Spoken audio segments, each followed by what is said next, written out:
Students, my name is Abdul Mustafa. आज का जो हमारा चैप्टर है इंडियन पार्लियामेंट, भारतीय संसद। पार्लियामेंट को हमारे देश में संसद के नाम से जाना जाता है, दुनिया के अन्य कंट्री में अलग अलग नाम से जाना जाता है, हमारे देश में संसद के नाम से जाना जाता है। संसद हमारे देश में संसदीय शासन व्यवस्था है। संसदीय शासन व्यवस्था किस देश के संविधान से लिया गया है? ग्रेट ब्रिटेन के संविधान से लिया गया है। तो हमारे देश में संसदीय शासन व्यवस्था ग्रेट ब्रिटेन के संविधान से लिया गया है। हमारे देश में संसदीय शासन व्यवस्था है, यानी हमारे देश में हर तरह से संसद ही शासन करती है। कहने का मतलब ये है कि जैसे भारत का कोई भी स्टेट है, उसके क्षेत्राधिकार को घटाना है या बढ़ाना है, या सर्वोच्च न्यायालय है, सर्वोच्च न्यायालय में न्यायाधीशों की संख्या में अगर बढ़ोतरी करना है तो ये अधिकार सिर्फ और सिर्फ भारतीय संसद के पास है। तो भारतीय संसद का निर्माण जो है कैसे हुआ है? तो भारतीय संसद का निर्माण संसद के दोनों सदनों, लोकसभा, राज्यसभा और प्लस राष्ट्रपति, इन तीनों के योग से भारतीय संसद बना है। हमारे देश में कानून बनाने का अधिकार भारतीय संसद के पास है। तो किसी भी क्षेत्र में कोई भी कानून बनाना हो तो भारतीय संसद के पास ये अधिकार है। अब जानते हैं कि राष्ट्रपति भारतीय संविधान के अनुच्छेद 52 के अनुसार भारत की समस्त कार्यपालिका शक्ति भारत के राष्ट्रपति में निहित है, लेकिन वास्तविक कार्यपालिका शक्ति भारत के प्रधानमंत्री में निहित है। देश की सारी शक्तियां देश के राष्ट्रपति में समाहित है, लेकिन उन शक्ति का यूज, उन शक्ति का इस्तेमाल हमारे देश का प्रधानमंत्री करता है। राज्यसभा, लोकसभा को हम निम्न सदन कहते हैं,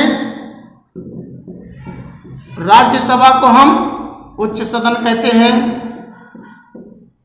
और राष्ट्रपति जो होता है, अगर मान लेते हैं संसद के जो दोनों सदन हैं, कौन कौन से हैं? एक लोकसभा है, एक राज्यसभा, ये संसद के दोनों सदन हैं। अगर इन दोनों सदनों के बीच में कोई विवाद उत्पन्न हो जाता है तो राष्ट्रपति जो है दोनों सदनों की संयुक्त बैठक बुलाता है, लेकिन अध्यक्षता जो है वो भारत का राष्ट्रपति नहीं करता है, वो लोकसभा अध्यक्ष करता है। संयुक्त बैठक बुलाता है भारत का राष्ट्रपति, लेकिन उसकी अध्यक्षता करता है लोकसभा अध्यक्ष। राज्यसभा का सदस्य बनने के लिए उम्र कम से कम न्यूनतम उम्र 30 वर्ष होनी चाहिए। लोकसभा का सदस्य बनने के लिए न्यूनतम उम्र 25 वर्ष होनी चाहिए, और राष्ट्रपति बनने के लिए कम से कम उम्र 35 वर्ष होनी चाहिए। तो कहने का मतलब है कि संसद के 3 अंग होते हैं। संसद का एक अंग लोकसभा है, राज्यसभा और राष्ट्रपति। ये तीनों के तीनों ही संसद के अंग हैं। प्रतियोगी परीक्षाओं में पूछे जाते हैं कि क्या लोकसभा संसद का अंग है, राज्यसभा संसद का अंग है, राष्ट्रपति संसद का अंग है। जब इन्हीं तीनों के योग से ही संसद बना हुआ है तो ये सभी संसद के अंग हैं। और संसद के केवल 2 सदन हैं, लोकसभा और राज्यसभा। ये दोनों जो है संसद के 2 सदन हैं। जैसे कि अभी हमने कहा कुछ देर पहले कि संयुक्त बैठक कौन बुलाता है? संयुक्त बैठक अगर दोनों सदनों के बीच विवाद उत्पन्न हो जाए तो राष्ट्रपति जो है संयुक्त बैठक बुलाता है, लेकिन उसकी अध्यक्षता कौन करता है? लोकसभा का अध्यक्ष होता है। लोकसभा अध्यक्ष जो होता है वो सत्ताधारी पार्टी का होता है, जिसकी सरकार होती है, जिसे लोकसभा में बहुमत प्राप्त होता है, सत्ताधारी पार्टी का ही लोकसभा अध्यक्ष होता है। तो लोकसभा की पहली महिला अध्यक्ष मीरा कुमार लोकसभा की पहली महिला अध्यक्ष थी। लोकसभा की दूसरी महिला अध्यक्ष सुमित्रा महाजन, ये लोकसभा की दूसरी महिला अध्यक्ष थी। और लोकसभा के पहले अध्यक्ष कौन थे? तो लोकसभा के पहले अध्यक्ष जीवी मावलंकर, ये लोकसभा के पहले अध्यक्ष थे। अब यह है कि लोकसभा का सदस्य अगर हमें बनना, हम बारी बारी पढ़ेंगे, पहले लोकसभा पढ़ते हैं। लोकसभा का सदस्य अगर बनना है तो क्या योग्यताएं होनी चाहिए कि आप लोकसभा का सदस्य बन सकते हैं? तो लोकसभा सदस्य बनने के लिए तो सबसे ज़्यादा जरूरी है कि आप भारत के नागरिक हों। भारत का नागरिक होना बहुत जरूरी है, क्योंकि अगर नागरिक नहीं है तो आप लोकसभा का चुनाव नहीं लड़ सकते हैं। तो पहला स्टेप है वो भारत का नागरिक हो, वो भारत का नागरिक हो, भारत का नागरिक हो, और उसकी उम्र कम से कम कितनी होनी चाहिए? 25 वर्ष होनी चाहिए, तभी वो लोकसभा का चुनाव लड़ सकता है। अब लोकसभा पूरे हिंदुस्तान में लोकसभा की अधिकतम कितनी सीट हो सकती है? तो पूरे हिंदुस्तान में लोकसभा की अधिकतम कितनी सीट हो सकती है? तो 550 प्लस 2 बराबर 552। पूरे हिंदुस्तान में लोकसभा की अधिकतम कितनी सीट हो सकती है? 552 सीट अधिकतम हो सकती है, जिसमें 550 प्लस 2 बराबर 552। ये 550 जो है ये अधिकतम निर्वाचित हो सकते हैं और 2 जो है मनोनीत हो सकते हैं। ये 2 को मनोनीत करने का अधिकार भारत के प्रेसिडेंट, भारत के राष्ट्रपति के पास है। किनको जो है भारत का राष्ट्रपति जो है लोकसभा का सदस्य मनोनीत कर सकता है?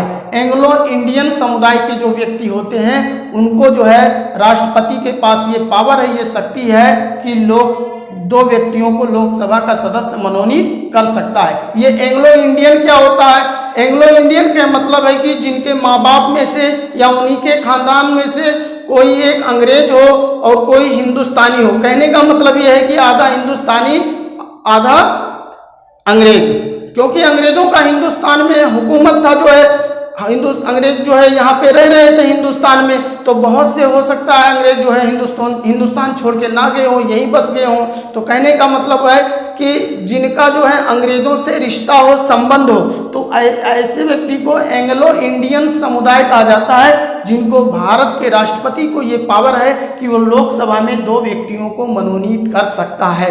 तो कहने का मतलब यह है कि लोकसभा में अधिकतम 552 सीटें हो सकती हैं, जिसमें से 2 मनोनीत और 550 मैक्सिमम निर्वाचित हो सकते हैं, मैक्सिमम निर्वाचित हो सकते हैं। 550 निर्वाचित सीट हो सकता है, लेकिन प्रेजेंट टाइम में है कितना? प्रेजेंट टाइम में जो है 543 प्लस 2 बराबर 545। ये 2 आपके एंग्लो इंडियन समुदाय के हैं, जो ये हमने चर्चा कर चुके हैं यहाँ पर। और ये 543 जो है, 543 जो है ये जनता द्वारा निर्वाचित। इस समय प्रेजेंट टाइम में हिंदुस्तान में कुल 543 निर्वाचित सीट है। तो 543 निर्वाचित सीट है और 2 एंग्लो इंडियन समुदाय के व्यक्ति हैं। इस तरह 545 सदस्य इस समय हिंदुस्तान में लोकसभा के हैं। अब इन 543 में 530 प्लस 30 10 40 3 43 यानी 13 सदस्य केंद्र शासित प्रदेशों से, केंद्र शासित प्रदेशों से, और 530 सदस्य जो है ये राज्यों से हैं। ऐसे यहाँ पे भी 550 में अगर देखेंगे तो 530 प्लस 20 बराबर 550, तो 530 राज्यों से और 20 केंद्र शासित प्रदेशों से हो सकते हैं। ये है 550। वर्तमान में हिंदुस्तान में 545 सीट है, जिनमें 543 निर्वाचित सीट है जिस पे चुनाव हुआ है। अब हम ये जानने की कोशिश करेंगे कि प्रधानमंत्री, क्या हिंदुस्तान में डायरेक्ट प्रधानमंत्री का चुनाव होता है? तो स्टूडेंट्स ध्यान दीजिए, हमारे देश में डायरेक्ट प्रधानमंत्री का चुनाव नहीं होता है। प्रधानमंत्री को चुनने का अधिकार संसद के किस सदन के पास है? लोकसभा के पास या राज्यसभा के पास? तो प्रधानमंत्री चुनने का अधिकार सिर्फ और सिर्फ लोकसभा के पास है, राज्यसभा के पास ये अधिकार नहीं है। तो हिंदुस्तान में कुल कितने निर्वाचित सीट हैं प्रेजेंट टाइम में? 543 निर्वाचित सीट हैं। तो 543 का हम आधा करेंगे और उसमें एक ऐड करेंगे तो आएगा 272। जिस किसी पार्टी के पास 272 का आंकड़ा होगा वही वही दल वही पार्टी जो है सरकार बना सकती है। कहने का मतलब ये है कि सरकार बनाने के लिए 272 सीट का होना जरूरी है, जिससे बहुमत साबित हो जाए और देश का प्राइम मिनिस्टर बन सकते हैं। अच्छा, देश का जो प्राइम मिनिस्टर होता है, क्या कोई भी व्यक्ति देश का प्राइम मिनिस्टर बन सकता है? कहने का मतलब यह है कि प्रधानमंत्री किस सदन का सदस्य होता है? प्रधानमंत्री लोकसभा का सदस्य होता है या राज्यसभा का सदस्य होता है? बहुत से लोग सोचते होंगे जब प्रधानमंत्री लोकसभा बनाता है तो प्रधानमंत्री लोकसभा का ही सदस्य होगा, प्रधानमंत्री लोकसभा का ही सदस्य हो सकता है, जबकि प्रधानमंत्री किसी भी सदन का सदस्य हो सकता है। प्राइम मिनिस्टर जो होता है वो लोकसभा का सदस्य भी हो सकता है और राज्यसभा का सदस्य हो सकता है। वो संसद के दोनों सदनों में से किसी भी सदन का सदस्य हो सकता है। इंदिरा गांधी जब पहली बार जब देश की प्रधानमंत्री बनी थी तो उस समय वो राज्यसभा की ही सदस्य थी। मनमोहन सिंह जब देश के प्रधानमंत्री बने तो वो राज्यसभा के सदस्य। इस समय माननीय नरेंद्र मोदी जी जो देश के प्रधानमंत्री हैं तो उत्तर प्रदेश के बनारस संसदीय सीट से वो लोकसभा के क्या हैं? सांसद हैं माननीय नरेंद्र मोदी जी। तो कहने का मतलब ये है कि लोकसभा प्रधानमंत्री बनने के लिए वो संसद के किसी भी सदन से जो है, मतलब संसद का जो दोनों सदन है, लोकसभा या राज्यसभा, दोनों सदनों में से किसी भी सदन का सदस्य भारत का प्रधानमंत्री हो सकता है। अब अगर हम इसको और अच्छे समझाने की कोशिश करें, जैसे मान लेते हैं मेरी उम्र 25 साल पूरी हो चुकी है, मेरी उम्र 25 साल पूरी हो चुकी है और मैं अभी 30 साल का नहीं हुआ हूं और इस समय बीजेपी को पूर्ण बहुमत प्राप्त है लोकसभा में, तो क्या अगर जो है अमित शाह जी जो भारतीय जनता पार्टी के इस समय राष्ट्रीय अध्यक्ष हैं, वो मुझे देश का प्रधानमंत्री अगर चाहें तो क्या मैं देश का प्रधानमंत्री बन सकता हूं? तो कहने का मतलब यह है कि मैंने जीवन में कभी चुनाव नहीं लड़ा, मैंने कभी वार्ड सभा सदस्य या ग्राम पंचायत या नगर पंचायती अपने जीवन में मेरा राजनीति से कोई संबंध नहीं, क्या मैं प्रधानमंत्री बन सकता हूं? बिल्कुल, भारतीय संविधान हमें इसकी इजाजत देता है। आप भी देश के प्रधानमंत्री बन सकते हैं अगर आपकी उम्र 25 साल पूरी हो चुकी है। अगर आपको लोकसभा में बहुमत प्राप्त होता है तो आप भी देश के प्रधानमंत्री बन सकते हैं। लेकिन भारतीय संविधान ये भी कहता है कि कम से कम 6 महीने के अंदर आपको संसद के दोनों सदनों में से किसी भी एक सदन की सदस्यता ग्रहण करनी होगी। अगर 6 महीने के अंदर आप दोनों सदनों में से किसी भी एक सदन की सदस्यता नहीं ग्रहण कर पा रहे हैं तो आपको प्रधानमंत्री के पद से त्याग पत्र देना होगा।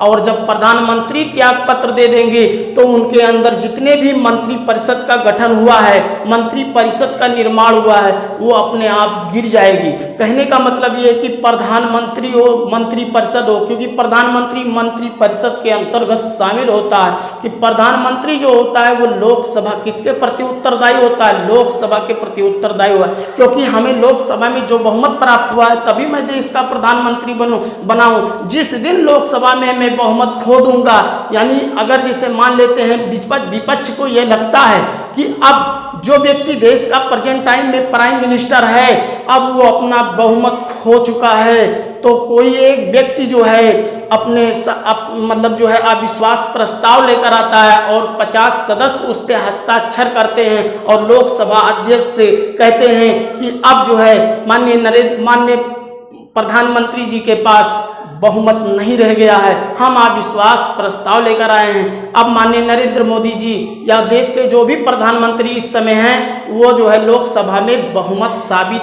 करें। ये अगर वो बहुमत साबित कर ले जा रहे हैं, एक साल में एक ही बार जो है अविश्वास प्रस्ताव लाया जा सकता है, अगर वो अपना बहुमत साबित कर ले जा रहे हैं तो वो देश के प्रधानमंत्री के पद पर बने रहेंगे। अगर विश्वास प्राप्त नहीं कर पा रहे हैं तो जो है इन्हें अपने पद से इस्तीफा देना पड़ेगा। अविश्वास प्रस्ताव पास ना कर पाने वाले देश के पहले प्राइम मिनिस्टर थे विश्वनाथ प्रताप सिंह जो है, इन्होंने जो है लोकसभा में बहुमत नहीं प्राप्त कर पाया था, जिससे इनको अपने पद से त्याग पत्र देना पड़ा था, इस्तीफा देना पड़ा था। तो कहने का मतलब ये है कि प्रधानमंत्री जो होता है वो लोकसभा के प्रति उत्तरदायी होता है। लोकसभा ने आपको बहुमत दिया है, लोकसभा जब चाहे तब आपका बहुमत वापस ले ले, और जब वापस ले लेगी तो हमें प्रधानमंत्री पद से त्याग पत्र देना होगा। वीडियो अच्छा लगा हो तो वीडियो को लाइक कीजिए, सब्सक्राइब कीजिए और दोस्तों को शेयर कीजिए। मिलते हैं नेक्स्ट डे एक नए वीडियो के साथ।